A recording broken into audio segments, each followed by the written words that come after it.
Students, welcome to our channel इंसान from biology. Hope आप सभी अच्छे होंगे और अभी तक तो हमारे चैनल को सब्सक्राइब कर ही लिया होगा, और अगर नहीं करा है तो जल्दी से जाके सब्सक्राइब कर लें और बेल आइकन को भी हिट कर दें, जिससे कि हमारे रेगुलर अपडेट्स आपको पहुंचते रहें। आज का वीडियो है बायोजेनी के बारे में। अगर आपको याद होगा कि प्रीवियस सेशंस में हमने कीमोजेनी के बारे में डिस्कस करा था कि कीमोजेनी में क्या क्या फेजेस होते हैं। अगर याद है तो जल्दी से कमेंट सेक्शन में कमेंट करके बता दीजिए, और अगर नहीं याद है तो एक बार फिर से जाके देख लीजिए अगर नहीं देखा है तो। आज हम शुरू करने वाले हैं बायोजेनी के बारे में।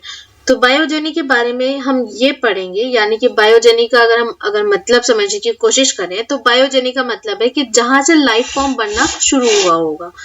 तो सबसे पहले हम बायोजेनी में पढ़ते हैं फॉर्मेशन ऑफ फर्स्ट सेल। जैसे कीमोजेनी अलग अलग फेजेस में डिवाइडेड था, एटॉमिक अलग अलग फेजेस में डिवाइडेड था, जैसे कि atomic phase, simple inorganic phase, simple organic phase, complex organic phase. तो वैसे ही बायोजेनी भी कुछ अलग अलग फेजेस में डिवाइडेड है, जिसमें से हम सबसे पहले पढ़ते हैं फॉर्मेशन ऑफ फर्स्ट सेल, यानी कि जो पहला सेल है वो कैसे बना होगा। तो इसमें हम अगर बात करें तो जो फर्स्ट सेल है उसको एओबायोन्ट और प्रोटोबायोन्ट के नाम से भी जाना जाता है। तो जैसा कि कीमोजेनिकल हमने लास्ट में पढ़ा था कि हमें कॉम्प्लेक्स ऑर्गेनिक फेज में हमें न्यूक्लियोटाइड्स, पॉलीपेप्टाइड्स और पॉलीसेकेराइड जैसे कुछ स्ट्रक्चर्स मिले थे, यानी कि कॉम्प्लेक्स जो सब्सटेंसेस मिले थे, और धीरे धीरे उन्होंने एक्यूमुलेट होना स्टार्ट करा और उन्होंने एक लेयर बनाया, पोलराइज्ड लेयर, जो कि आपके फॉस्फोलिपिड्स की है। जो अभी भी हमारे प्लाज्मा मेम्ब्रेन की जो लेयर है वो फॉस्फोलिपिड की है। तो ऐसा ये माना जाता है कि वो फॉस्फोलिपिड का लेयर ही आज भी हमारे बॉडी में प्रेजेंट है, जो कि हमारा प्लाज्मा मेम्ब्रेन है, और वही वो फॉस्फोलिपिड की लेयर कोएसरवेट में प्रेजेंट थी, और उसी के साथ ही कहीं से उसमें आरएनए एंटर कर गया होगा, जिसकी वजह से फिर उस सेल ने डिवाइड करना शुरू करा गया। तो यानी कि अगर प्रिमिटिव सेल की हम बात करें तो वहां पे आरएनए एक जेनेटिक मटेरियल के साथ साथ एक मतलब जैसे अभी हमारे बॉडी में आरएनए का काम है एज एन एंजाइम, तो एंजाइम का काम तो कर ही रहा था, बट साथ ही शुरू में जो जेनेटिक मटेरियल था वो आरएनए था। इसके साथ ही फिर धीरे धीरे उसने रेप्लिकेट करना स्टार्ट करा और अपने जैसे बाकी सभी मतलब सेल्स बनाए होंगे।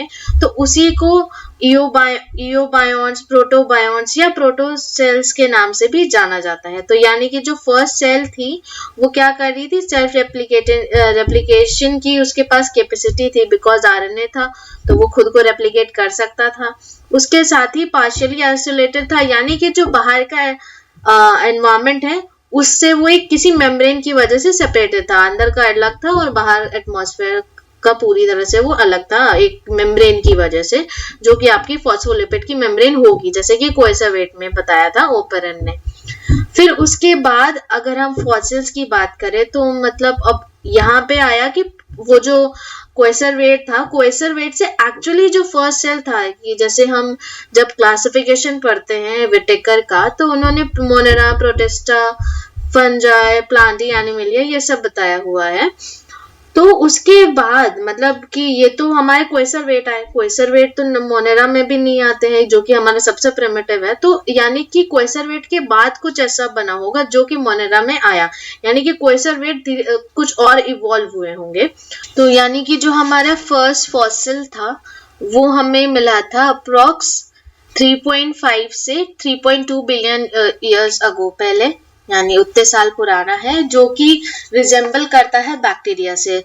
अब आपको अगर याद हो तो बैक्टीरिया कौन से किंगडम को बिलोंग करते हैं, तो वो बिलोंग करते हैं मोनेरा को। तो यानी कि यहाँ से जो फर्स्ट लाइफ फॉर्म है या जो फर्स्ट आपको फाइलम मिलता है उसका आपको प्रेवलेंस देखने को मिल रहा है।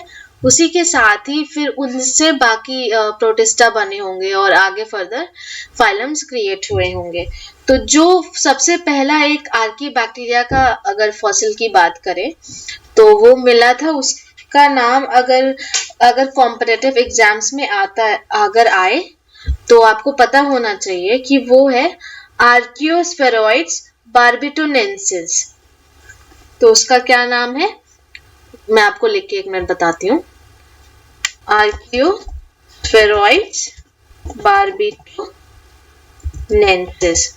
तो ये जो आपका ये जो साइनोबैक्टीरिया लाइक ऑर्गेनिज्म है या आर्कीबैक्टीरिया से जो बिलोंग करता है, वो मिला था आपका 1966 में, और ये मिला था अफ्रीका में।